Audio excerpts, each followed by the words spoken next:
gracias también, Carlos, y a todos los miembros del foro que nos escuchan. Pues bueno, un placer poder compartir con ustedes. Y gracias, René, por esas palabras tan generosas. Siempre, desde efectivamente el 2015 que nos conocimos ahí en Hubbook, pues creo que tu misión de apoyar a los emprendedores y construir ecosistema, pues es algo que se ha venido realizando en el tiempo y bueno, creo que es un placer poder compartir con ustedes y contigo y bueno, siempre listos para lo que haga falta. Entonces, bueno, un poco, si les parece, comenzamos y vamos por partes, ¿no? Un poco compartirles de mi historia personal. Eh, Tengo 44 años y como lo decía René, soy administrador de empresas eh, y siempre quise estar trabajando en el mundo empresarial. O sea, cuando yo me decidí a estudiar administración de empresas, eh, nunca o sea, como me acuerdo mucho de joven y nunca lo dudé. Siempre lo tuve súper presente que quería estar en el mundo empresarial desde pequeño. Tal vez tenía un par de referentes, algún amigo de mi papá, un par de tíos que estaban como al frente de empresas y me parecía la cosa más chévere del mundo, ¿no? O sea, como ese desarrollo, esa emoción, esas conversaciones. Entonces, digamos que definitivamente me dedicaba a esto y lo disfruto todos los días, ¿no? Creo que es parte del sentido que tiene mi vida y es construir, es aportar, es un poco esa adrenalina que seguramente todos ustedes comparten que es bastante interesante y adictivo. Eh, Estudié administración de empresas en el externado hace ya 20 y pico de años. Eh, y de ahí, digamos que mi primer gran objetivo, mi primer gran objetivo era, esto es curioso, era el segundo idioma, ¿no? Yo siempre cuento esto porque, bueno, yo no salí de un colegio bilingüe ni manejaba el inglés muy bien, apenas ahí chapaleaba, pero tenía a mi mejor amigo que se fue a vivir a Estados Unidos con toda su familia y con la idea inicial de compartir más con mi mejor amigo de infancia, empecé a irme en las vacaciones de la universidad y convencí a mi papá, lo engañaba realmente de que me iba a estudiar un poquito de inglés y pura carreta me iba a ir a estar ahí con mis amigos y a tomar cerveza. Pero sí me di cuenta como lo diferente o las ventajas que tenían las personas que tenían acceso y que manejaban bien otro idioma y me convencí de esto y después me pude ir a estudiar eh, los últimos 6 meses de la carrera allá y bueno, comento esto porque eso cambió mi vida al regresar a Colombia. eh, pues digamos que mi perfil estaba un poco más cotizado simplemente porque tenía como un diploma en inglés, básicamente. Y ese diploma en inglés me llevó a trabajar en Bell South.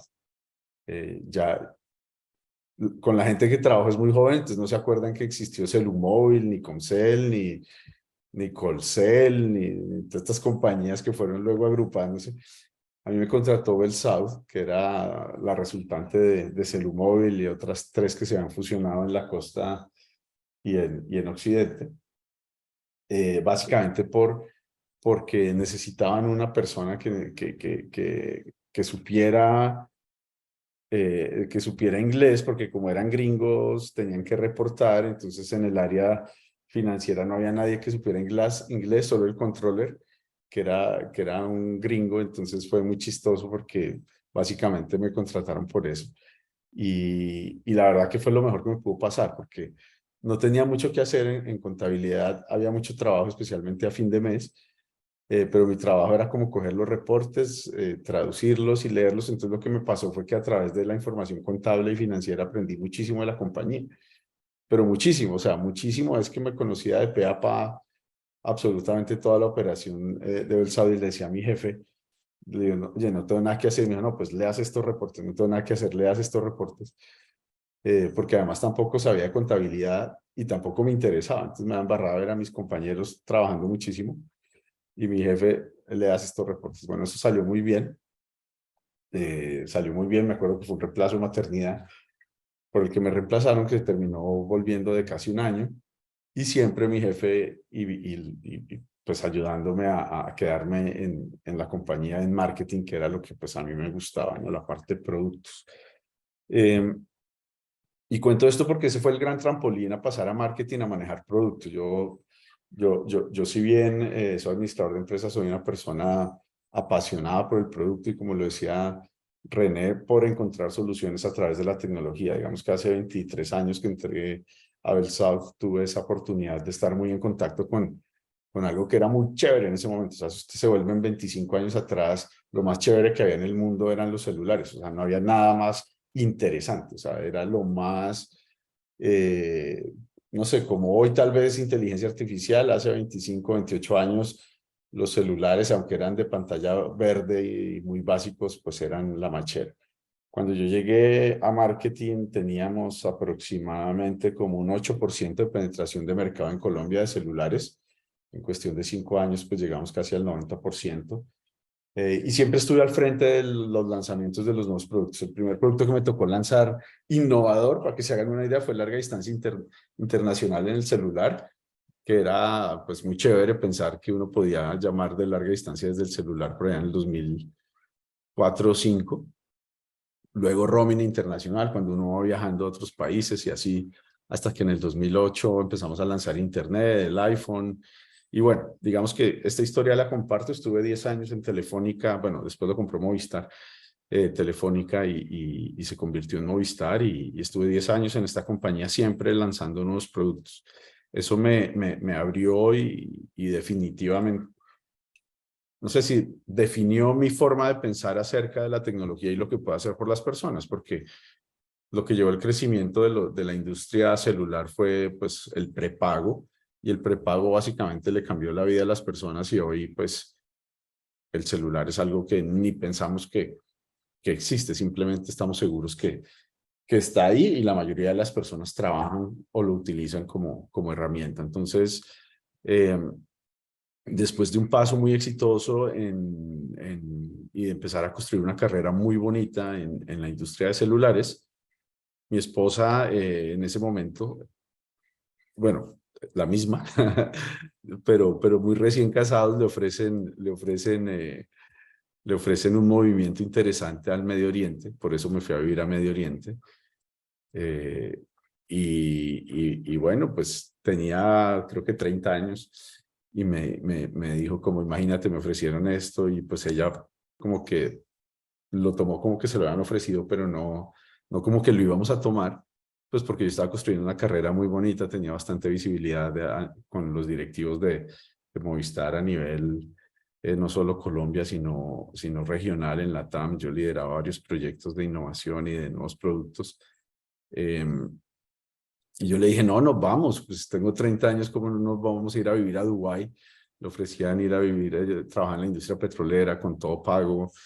Entonces nos fuimos para Dubái y se molestaron un poco conmigo en Movistar. El presidente me dijo que era una nena, como me iba a ver detrás de las faldas de mi mujer, etcétera. Pero fue muy divertido, muy interesante. Lo bonito es que se portaron súper bien, intentaron ayudarme a buscar trabajo. Sin embargo, en el camino, como un par de meses ya viviendo en Dubái, responsable de la casa, siendo amo de casa, buscando dónde vivir, buscando todas las cosas que había que comprar, etcétera, para la casa, como lo que tradicionalmente habían hecho las mujeres. Ese era mi rol. Unos colegas, bueno, colegas emprendedores, pero amigos con los que había trabajado mucho en Movistar, que tenían una empresa de tecnología en Colombia, noruegos, eh, se acercaron y me dijeron, oiga, ¿por qué no abrimos nuestra compañía en esa zona del mundo? Ellos tenían toda América Latina, tenían 13 países, y se asocia con nosotros. Era chistoso porque pues yo no sabía nada de emprender, no tenía idea, pero pues estos tipos me llevaron de la mano y me enseñaron el camino del emprendimiento, de levantarse todos los días con niveles de incertidumbre enormes, luchar y tal. Y terminé asociándome con ellos, estuve 3 años, abrí finalmente operaciones de esta compañía en Medio Oriente, bueno, en Emiratos Árabes Unidos, en Qatar, y también luego como al año nos le medimos a abrir Kenia y Tanzania en África. Fue un trabajo espectacular, muy difícil hacer negocios en el África, muy complicado, pero muy divertido, la verdad, muy divertido. La empresa funcionó bien, todo estaba relacionado con telco, hacíamos servicios de valor agregado, lo que hoy pueden ser estos mensajes de texto de notificaciones de bancos y eso. Hace 15 años más o menos empezaron esos servicios y funcionaron súper bien.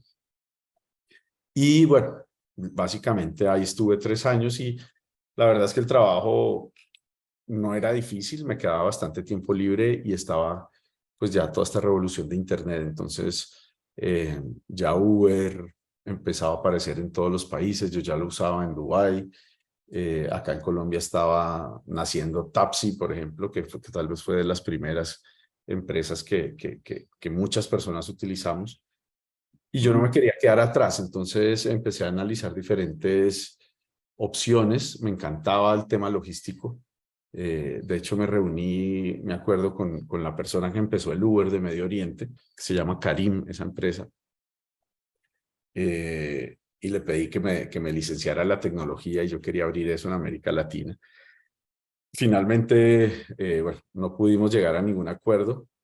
Eh, Y la otra industria que me gustaba mucho era la salud. Y me gustaba mucho porque en mis viajes en África veía que en los países emergentes el tema de acceso a salud era pues mucho más complicado y veía que no tenía solución. Es como hoy, ¿no? O sea, la industria de la salud en casi todo el mundo ha sido poco tocada por la revolución tecnológica y digital y no se ve que acelere, ¿no? Tuvo que venir una pandemia para que todo acelerara y todos tuviéramos una adopción a telemedicina más rápida. Entonces, bueno, estando allá en Medio Oriente, me decido por explorar la industria de la salud eh, y ya, digamos que vuelvo con mi esposa y le digo, bueno, hace 3 años nos vinimos por ti, ahora volvamos porque tengo esta idea y está funcionando en otros países. Bueno, en Estados Unidos había algo similar a lo que a mí se me ha ocurrido. Y básicamente volví a hablar con mis amigos de Telefónica. Ellos habían abierto Guaira, que era una aceleradora de empresas. Entonces les eché el cuento por internet en el 2013. Me dijeron, no, vuelva y preséntese y nosotros le apoyamos con la primera inversión. Entonces volví en el 2014 a Colombia e inicié la compañía pues apoyado por Guaira de Telefónica, ¿no?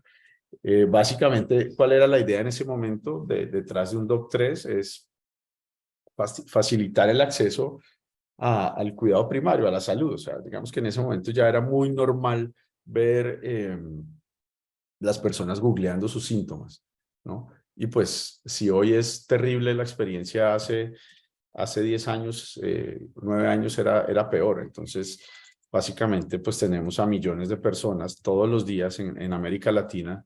Se estima que se hacen 1.000 millones de búsquedas de salud en Google cada mes. Es como si cada latinoamericano de habla hispana buscara 2 cosas de salud al mes, ¿no? Entonces, eh, digamos que mi primera idea era, bueno, ¿cómo le podemos ayudar a las personas que buscan cosas de salud por Internet a tener una mejor experiencia con esas búsquedas, ¿no? Entonces, la primera versión de nuestra plataforma fue una plataforma de preguntas y respuestas médicas, donde quien respondía era un médico. Era muy sencillo, una página web horrible. De hecho, por ahí la tenemos guardada y no puedo creer que hayamos hecho algo tan feo. Pero era muy funcional. Básicamente uno podía llegar, dejar una pregunta médica y después de entre 2 y 6 horas iba a tener una respuesta por parte de un médico. Entonces, en vez de buscar en Google y tener cáncer después de 3 clics, pues podías tener una respuesta de un médico. La promesa era muy interesante. El reto era cómo alcanzábamos y lográbamos distribución a muchas personas que conocieran de la plataforma. Esto se lanzó más o menos en mitad de año del 2014 Y por allá en agosto, apoyados un poco por Guaira y por el brazo de PR de Telefónica, pues logramos algunas publicaciones en medios masivos. Y me acuerdo que lo que definió la historia de nuestra compañía fue un artículo que hizo El Espectador, donde hablaba de, bueno, una plataforma donde le pueden preguntar a un médico, tenía el link, y eso salió como el viernes en la mañana. No me acuerdo la fecha, pero fue un viernes en la mañana. Y como yo siempre cuento, debe ser que en ese fin de semana no mataron a nadie o no hubo ninguna toma o no hubo ninguna otra noticia y el enlace de esa noticia pues estuvo en la primera página. Uno entraba al espectador.com y estuvo en la primera página todo el fin de semana. Para echarles el cuento corto, tuvimos alrededor de 150.000 personas haciendo preguntas durante ese fin de semana. Eh, en la plataforma. Digamos que obviamente la plataforma se cayó, se estalló. Al final, como unas 60.000 personas pudieron dejar una pregunta en 3 días. En los 2 meses que ya llevamos, habíamos respondido como 200 preguntas y de un momento a otro, de un día para el otro, teníamos 60.000 preguntas para responder. Fue un caos total porque, pues, imagínense esa sensación de no saber qué hacer, ¿no? Entonces ahí fue muy curioso porque lo que dijimos es, bueno, no importa si nos toma un mes, les vamos a responder a todos, pero la realidad o lo más profundo, lo más chévere que había sucedido es que sabíamos que le habíamos pegado algo, porque había un problema. O sea, había miles, decenas de miles de personas que querían respuestas de médicos, que no les importara que fuera por internet. Entonces eso fue espectacular porque casi que fue el momento de validación de tenemos un producto que funciona. Después de más o menos casi mes y medio pudimos responderlas a todas. Las personas empezaron a referir más personas y ahí agarramos tracción para hacer el cuento corto del primer año de esa plataforma de preguntas y respuestas médicas funcionando. eh, pues teníamos constantemente alrededor de 250.000 personas, no solo en Colombia, sino en América Latina, haciendo preguntas y respondiendo. Habíamos construido un mecanismo de respuesta y ahora el reto era encontrar el modelo de negocio, ¿no? ¿Cómo hacemos para hacer dinero a partir pues de este volumen de personas que llega a la plataforma, que sabemos quiénes son, dónde están, sobre qué están preguntando? La información se empezó a clasificar. Estamos hablando del 2015, donde se hablaba bastante de Big Data, o era como la palabra de moda, así como es hoy AI. En esa época Big Data era muy importante. Entonces empezamos a acercarnos a las diferentes jugadores del sistema de salud y a ver a quién le interesaba, porque mi hipótesis era sencilla, es si hay tanta gente preguntando en Colombia, en un momento, creo que hacia finales del 2015 llegamos al 1.000.000 de personas al mes haciendo preguntas. eh, pues yo digo, estos tienen que pertenecer a alguna EPS, ¿no? Tienen que estar asegurados por alguien. O sea que si estas personas no van al médico y se evitan una cita, esto alguien se beneficia. Entonces, en mi cabeza habían muchos modelos de negocio posibles para esta empresa. Sin embargo, fue difícil. La industria de la salud es muy complejo. Terminamos intentando hablar con algunas EPS, mostrándoles que ese 1.000.000 de personas, algunas les habíamos preguntado su EPS y que un porcentaje importante nos habían dicho cuáles eran. Entonces terminamos construyendo un producto muy interesante que era como un 1, 2, 3, preguntas y respuestas, y logramos convencer después de algo así como 2 o 3 años, algunas EPS para que utilizaran nuestro producto y realmente hasta hoy lo utilizan. Bueno, este año ha sido difícil, pero lo utilizan, y es básicamente, si eres de alguna EPS que es cliente nuestro, que en este caso no será Compensar, Salud Total, Comeva, que ya no está tampoco, pues podías preguntar, te resolvíamos, y si necesitabas ir, te referíamos, ¿no? Entonces era un modelo de negocio que parecía bastante sólido, porque pues ahorraba dinero a las EPS o al sistema, le ahorraba tiempo y le daba oportunidad a la atención de las personas. Sin embargo, fue muy complejo escalar. Crecimos muy rápido, pero no logramos convencer a ninguna otra EPS de que se vinculara a este servicio por diversas razones. Una, porque no sé, nueva EPS era bastante análoga, muy difícil de navegar políticamente. Habían otras como, no sé, Sura, que es muy buena, pero pero bueno, ellos siempre quieren hacer sus propios desarrollos y así. Entonces, se nos dificultó crecer y tuvimos como un techo muy rápido. Digamos que creo que en cuestión de un año ya estábamos facturando más de $1.000.000, pero no pudimos crecer de ahí porque el modelo tenía un techo grande que eran las aseguradoras, que no hay muchas, y luego que éramos totalmente dependientes de las aseguradoras, de lo que ellos quisieran hacer con sus usuarios. Entonces fue como una gran barrera que básicamente nos decía esta empresa, pues es interesante, pero no tiene cómo crecer mucho más. Y es como la primera vida. Un doctor ha tenido 3 vidas. La primera vida es pues esta plataforma que era gratuita, que tenía muchos usuarios que preguntaban. Y la segunda vida fue esta, la de intentar monetizar con un modelo similar al que ya funcionaba en términos de los usuarios. Ahí básicamente tuvimos épocas muy difíciles, casi que el dinero se comenzaba a agotar. Como lo decía René al principio, tuvimos o éramos bastante mediáticos, ¿no? Porque la plataforma era muy novedosa, algunas emisoras leían preguntas y respuestas de un Doc3 para dar noticias, etcétera. Mark Zuckerberg o Facebook se interesó por nuestra plataforma. Básicamente, no sé si alguno recuerda, en el 2016 Mark Zuckerberg vino a Colombia a lanzar con el presidente Santos una iniciativa que se llamaba Internet.org, que era darle internet a celulares muy básicos. Entonces era una alianza de los operadores móviles que daban el internet gratis, o sea, no se cobraba. Facebook proveía la plataforma y los servicios, obviamente Facebook era uno de ellos, y Facebook se puso en la tarea de buscar contenidos o información valiosa para esa plataforma gratuita. Entonces, de alguna forma nos refirieron con ellos y bueno, el servicio se implementó y 4 o 5 meses después de haberse implementado en Colombia fue como el segundo lugar del mundo donde se lanzó ese servicio. Nuestra plataforma, un Doc3, era el servicio más usado después de Facebook. Creo que llegamos a tener 250.000 usuarios en esa plataforma gratuita de Internet. Gratuita quiero decir que no le cobraban los datos a las personas. Y pues eso llamó muchísimo la atención de Facebook, porque no solo despegó acá, sino también en México y en otros países de Centroamérica, donde pues se fue lanzando esa plataforma. Entonces, bueno, cuando Zuckerberg viene, se interesa, y en la siguiente conferencia mundial de desarrolladores, estas compañías grandes, Apple, Facebook, Google, hacen una conferencia anual muy grande, pues nos invitaron y ahí básicamente pues hablan de lo nuevo que van a hacer y pues este era un proyecto personal de su fundador, de Zuckerberg. Entonces básicamente nosotros no teníamos ni idea, pero pues el hombre nos mencionó y nos puso como caso de éxito en su presentación. Hace una presentación de 25 minutos y básicamente esos 25 minutos habló como 2 minutos de un Doc3. Creo que eso lo hicimos streaming precisamente en Colombia, en Hotbox, con la alianza en Hotbox y el Mintic de esa época. A mí me invitaron, yo no tenía ni idea que él iba a hablar de nosotros, simplemente sentía que me estaban tratando demasiado bien. Me acuerdo que el día antes de la presentación me llamó como la directora de PR de Facebook Mundial y me dice: Javier, ¿y quién es tú?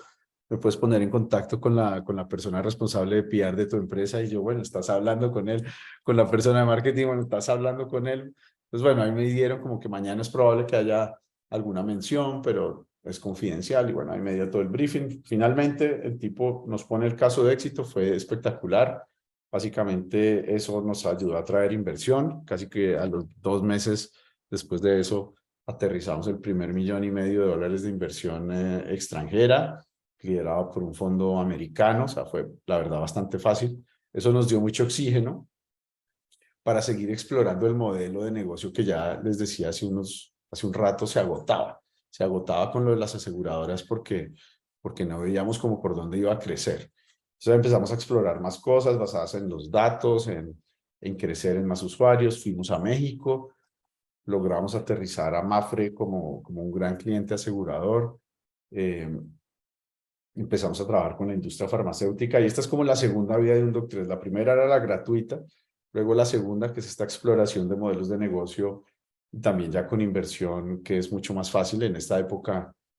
No es como ahora que las startups o en el 2020-2021 se pusieron muy de moda y había demasiada inversión. En ese momento era muy complejo levantar capital y en esos volúmenes 600 que fue, levantamos en el 2017, pues era un número importante y era harta plata, o sea, 1.600.000 dólares en ese momento era importante. Entonces pudimos experimentar mucho. Sin embargo, tuvimos años difíciles porque el modelo no lo encontrábamos. O sea, el modelo que pudiese crecer, que pudiese replicar, que es lo que uno busca, era muy difícil, ¿no? Entonces, hacia finales del 2019, tuvimos un año muy difícil porque pues el dinero empezaba a agotar. Teníamos una estructura un poco más grande de lo que el revenue producía, de lo que los ingresos producían, entonces tuvimos que empezar a hacer recortes y empezamos a probar nuevas cosas como, bueno, ¿qué tal si le cobramos a las personas? Entonces intentamos cobrarle, teníamos en ese momento 2 millones de visitantes haciendo preguntas gratuitas y pues dijimos, pues intentemos cobrar, a ver si de esos 2 millones el 1% paga una consulta. Y bueno, esto fue, la verdad, caótico. Primero, culturalmente al interior de la empresa, pues nadie quería que cobráramos porque nuestra esencia era ser gratis, pero fuimos dando esa transición de que, bueno, nada es gratis, nada puede ser gratis, nada que perdura puede ser gratis. Historia larga, corta, no funcionó. O sea, la gente no quería pagar, la gente quería venir, preguntar, consumir gratis e irse. Lográbamos que 1.500 personas pagaran, pero pues a 9.000 pesos eso no es mucho, ¿no? Entonces, digamos que ese fue un momento muy difícil porque se acababa el dinero, lo que teníamos de aseguradoras nos daba para vivir, pero más o menos a la mitad de las personas que teníamos en la empresa, no más. Y este siguiente intento de monetización con consumidores finales no funcionó. Entonces ahí, bueno, tuvimos obviamente que tomar decisiones difíciles de dejar ir, no sé, un 30-40% del equipo para básicamente intentar estar en positivo y no morir, ¿no? Las startups se mueren principalmente por falta de plata. Y seguir iterando. Entonces ahí, más o menos en octubre, noviembre del 2019, empezamos a iterar un nuevo modelo que era el modelo de empresas. Nosotros teníamos una aplicación muy utilizada, una página web muy utilizada. O sea, sabemos que a las personas les resolvemos un problema, que evitan ir al médico, pero no encontrábamos era el modelo. Entonces se nos ocurrió hacer un servicio empresarial donde pues básicamente fuéramos un beneficio para los empleados de las empresas pagaran un fee mensual o anual por cada colaborador y ellos tuvieran acceso inmediato a telemedicina, ¿no? A consultas médicas. Lo empezamos a probar, el primer cliente que aceptó probarlo fue Movistar, pero básicamente porque pues eran amigos, les cobramos muy barato y pues mi objetivo era ver si eso funcionaba. Movistar accedió a probar como en febrero del 2020 y bueno, en el marzo del 2020 llega la pandemia, todo cambió. Y ahí sí fue súper curioso porque las aseguradoras volvieron a nosotros y dijeron, ya necesitamos que nos ayuden. Entonces tuvimos que dejar on hold este producto de empresas que en teoría era el futuro para atender por casi 18 meses exclusivamente COVID. Entonces hicimos servicios de COVID para todas las aseguradoras y fue muy bueno para nosotros, ¿no? O sea, todo lo que habíamos pensado que debería funcionar, funcionó cuando estábamos pensando en el modelo con aseguradoras.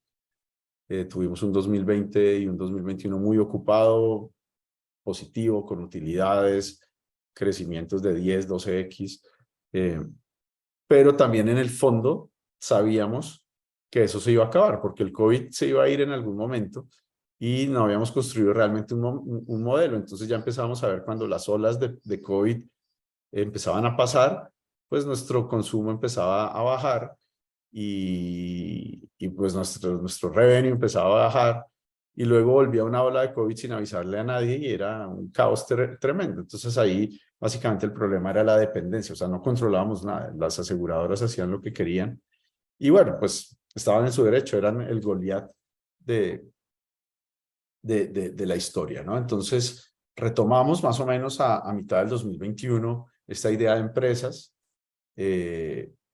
con mucha fuerza y creo que, bueno, en cuestión de 3 o 4 meses, por efecto del COVID psicológico, no íbamos a las empresas y es súper importante tener un servicio para sus empleados, de telemedicina para que nos expongan y tal. Entonces esa historia funciona muy bien. Y luego de esa historia, pues básicamente comprobamos que había una necesidad, empezó a tener una dinámica comercial interesante y pues definitivamente ahí había algo. Cuando teníamos, no recuerdo, algo así de más de 10, 15 empresas clientes, pudimos hacer otra ronda de inversión ya con una tesis de vamos a enfocarnos en empresas. Ahí levantamos algo así como 4 millones más. Construimos un equipo de ventas en Colombia y en México, porque entendimos que en México, donde ya estábamos operando desde hace algunos años con el tema de aseguradoras, el sistema de salud mexicano era un desastre, es un desastre, ¿no? Es un desastre. Ahí es operado públicamente, es como lo que quieren hacer en Colombia, básicamente. Entonces, es tan malo que nuestro producto termina siendo muy atrayente, porque definitivamente allá las empresas, con o sin COVID, sí sufren de personas ausentándose un día o dos solo por tener una cita médica, porque el IMSS, que es como el seguro social, pues es desastroso. Entonces empezamos a tener mucha más tracción en México y empezó todo a acelerarse. Aparece la pandemia de la salud mental, ¿no? Que es como la que vino después. Agregamos servicios de salud mental y empezamos a agregar servicios a esa aplicación que es espectacular. Y bueno, tomamos una dinámica comercial muy interesante. Para hacerles la historia corta, el 92% de nuestro negocio hoy viene de México. Tenemos más de 200 empresas mexicanas que contratan nuestros servicios. En Colombia debemos tener también unas 40 o 50. Básicamente, le ayudamos a las empresas a que sus colaboradores estén bien y se sientan bien.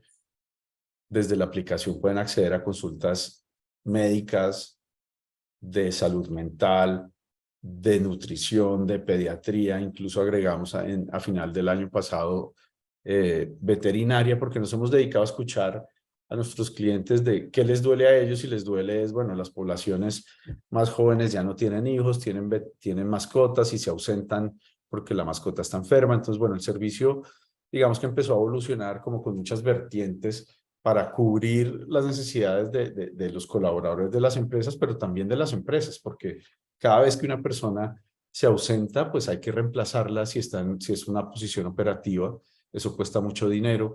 Cada vez que una persona tiene un problema de salud mental, de hecho hay un estudio de Deloitte que dice que cada persona que tiene una situación de salud mental le cuesta $2.500 al año a las empresas por las bajas de productividad, por las incapacidades que esto acarrea y porque sencillamente es silencioso, ¿no? O sea, aunque no esté identificado que X o Y persona tiene un tema de salud mental, está trabajando a media marcha o a un 20% incluso de su capacidad, ¿no? Entonces, empezamos a construir un producto muy sólido donde somos una solución corporativa de salud y bienestar para los colaboradores.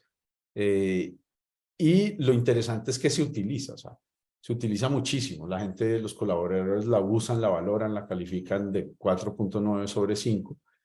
Y eso nos permite construir una medición de impacto para las empresas en cuánto dinero ahorran, porque las personas se ausentan menos, es decir, tienen un costo menor que lo podemos calcular en función de incluso el número de horas que se habrían ausentado para ir al médico, para el tema de salud mental, nutricional. Y hace más o menos un año, un poco menos, a principios de este año empezamos a agregar servicios de bienestar. Entonces, el primer servicio que agregamos es que puedas contar los pasos, las calorías. Entonces, todo desde una sola aplicación, hay como todo un componente de bienestar que empieza a hacer o a promover una competencia saludable. Ya no es solo si uso el producto de un Doc3 y me siento mal, sino que lo utilizo para competir con mi grupo de trabajo de quién da más pasos. Se vuelve divertido. Entonces voy a ver la aplicación y llevo 2.000 pasos menos que mi compañero, entonces doy más pasos, entonces podemos comprobar cómo sube la actividad física. Si necesitas acompañamiento para bajar de peso, tenemos los nutricionistas. Entonces se vuelve una solución muy completa que hoy cubre alrededor de 300.000 colaboradores, de los cuales 250.000 están en México y 50.000 en Colombia. Para que se hagan una idea, compañías como Movistar nos utilizan, como Dell nos utilizan, como Juan Valdez nos utilizan, todos los empleados de Compensar, que son 14.000, nos utilizan, y así muchas más compañías han confiado porque se han dado cuenta que esto funciona. La gente se ausenta menos, está más feliz y tiene un beneficio de impacto y sobre todo que se puede medir. Muchas compañías grandes entregan medicina prepagada como beneficio y tenemos algunos de esos clientes, con el propio Juan Valdés, que le da opción de medicina prepagada a los empleados, pero lo que termina pasando es que poca gente, y menos si ganas un salario mínimo, puedes pagar un bono de 40.000 pesos para ir a un médico. Entonces el servicio pues no se utiliza y no tiene ningún impacto en los colaboradores. En cambio el nuestro sí, y no tienen que pagar, hacer copagos, ni filas, ni citas, simplemente siempre de manera inmediata pueden acceder a través de servicios de telemedicina a diversos profesionales de la salud. Entonces, este modelo, que nació como una desesperación de encontrar cuál es ese siguiente modelo de negocio, terminó siendo súper exitosos. Los últimos 2 años hemos crecido entre 7 y 9 veces en México, que eso es importante. Estamos ya en números verdes, que eso también es importante. De hecho, el año pasado tuvimos una nueva inyección de capital para acelerar un poco más, eh, pero ya estamos en los números verdes porque, pues, básicamente encontramos algo, que es lo que busca uno desde una startup, que jala, ¿no? O sea, que hay product market fit, que a las empresas les funciona, que me refieren, que sé cómo atraer más y bueno, digamos que ha sido un camino muy bonito de 3 vidas. La primera, muchos usuarios, un producto que le encantaba a la gente, pero no había ninguna monetización. La segunda, trabajar con aseguradoras que nos puso un techo muy bajito, muy rápido.